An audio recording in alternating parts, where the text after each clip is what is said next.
Folks, years ago, this is what good fox habitat used to look like. There was lots and lots and lots of it. Nowadays, there's not very much of it. It's either being farmed or it's been turned over or whatever. There are fox in this pasture. If you look on the computer, you can Google Earth and you can see where they come through. We've got a couple of sets set up here for red fox. And there's another thing. The farmer has spotted these fox that live here. I know there's a couple fox here. The coyotes don't have them ate yet.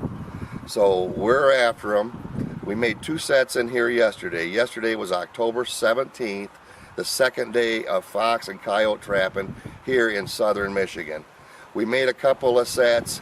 We had one sprung. We're going to remake it now. We're going to do it on camera, and we're going to go from there. We're not great big canine trappers, but we can catch a fox or a coyote. This is real simple stuff. This is a basic dirt hole. You've seen it a million times. I don't have to go over it, what have you. Last night, something, I don't know, I can't see any tracks. I don't know exactly what transpired here. We're going to remake it.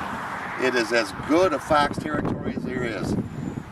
We're really up close to the road, but nobody can see us because we're blocked out from these bushes. So when I do catch this fox, nobody's going to be able to see him from the road. I know how to drive around the edge of this and get a real good look at him. So I can look at this trap and not walk up to it. Let's talk about that a minute. The old timer that taught me a little bit about trying to catch canines said, "Why do you walk up to your trap every day?" He said, "That's a no-no. Stay away from your trap. Set your traps where you can see it from quite a distance away. Make sure that there's nothing in it and what have you, but don't walk up to it every day. If you up to it and fiddle with it all the time, you're not going to be very successful. At least that's been my experience. So don't do that." And another thing, I take extreme measures, and they are extreme. I live with a couple little dogs. I got a Labrador Retriever. I got a small house, and I drive a van. I take extreme measures to keep the dog off me. I keep everything separate, what have you. Probably use super canine trappers.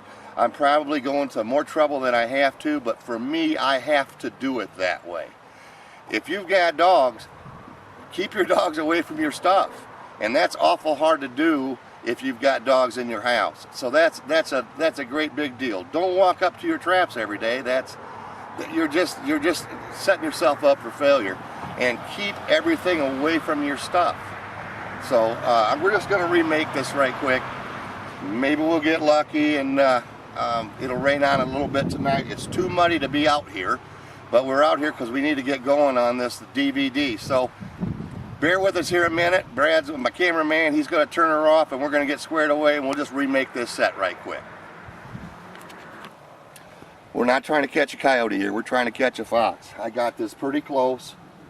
It's about 6 inches. It's offset a couple inches. Think about it. Think about that predator stepping in it. You know, I'm going to bed it in here really good. You know, we've all seen that 1,000 times. You know, that is the biggest deal in the world. This trap, these jaws cannot move. If they move and that fox steps on it, you're all done, guys.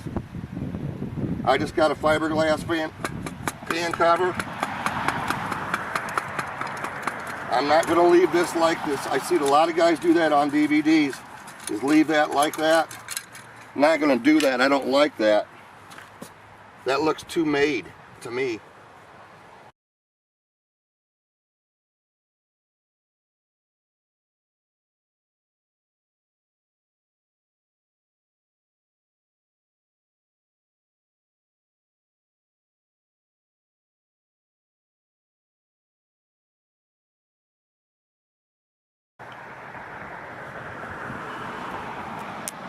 I think you can guide a fox a little bit better than you can guide a coyote.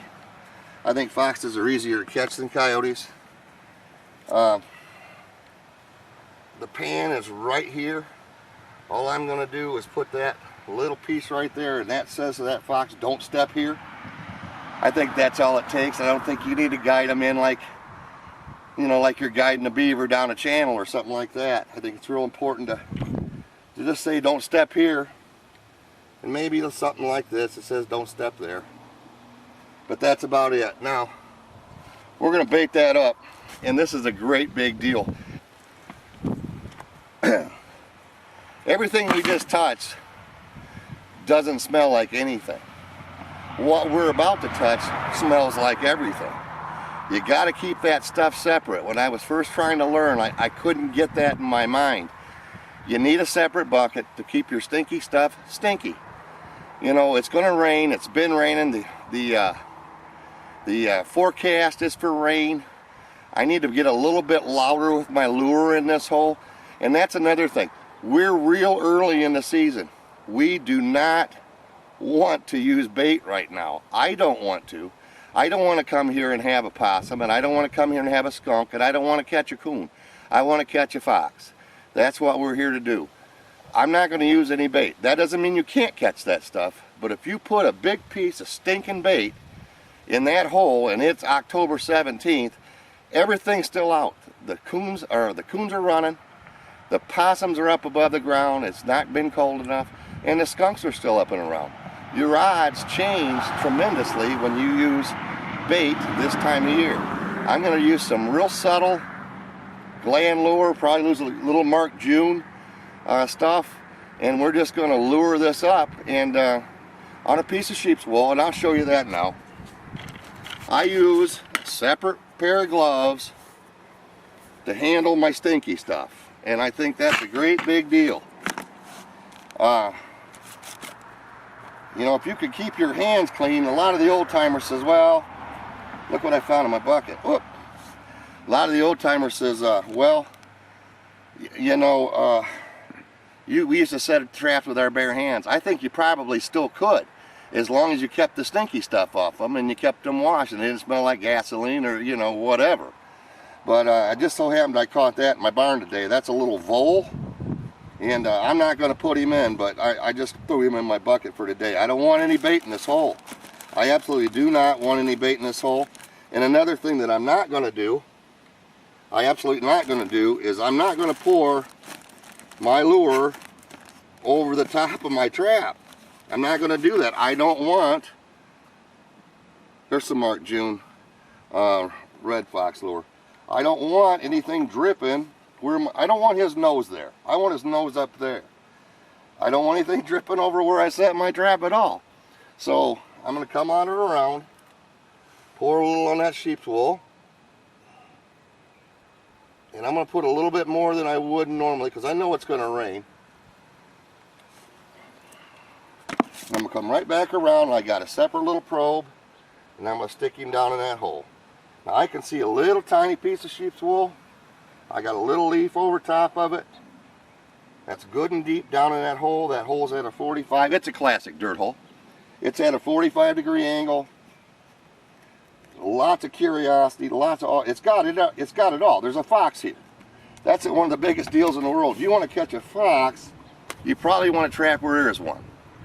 So, that being said, that's a good set. Maybe we'll catch a fox. Maybe we won't. Maybe it'll rain and wash it out. I don't know. But that's about as good a set as there is. We're in an active pasture. I don't know if these cattle are going to screw with it. That's always a risk. But I like that set.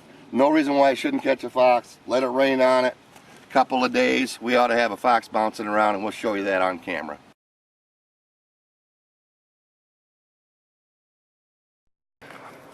Okay, we made this set the other day in this pasture, and we were trapping for a fox, and there he sits. Big, pretty red. Got him in a dirt hole. We're going to take care of him and remake the set because, man, it's foxy now. But, you know, get out and make these sets. You can catch these fox. They're a pretty animal, and that's a nice one right there. That's the second one today.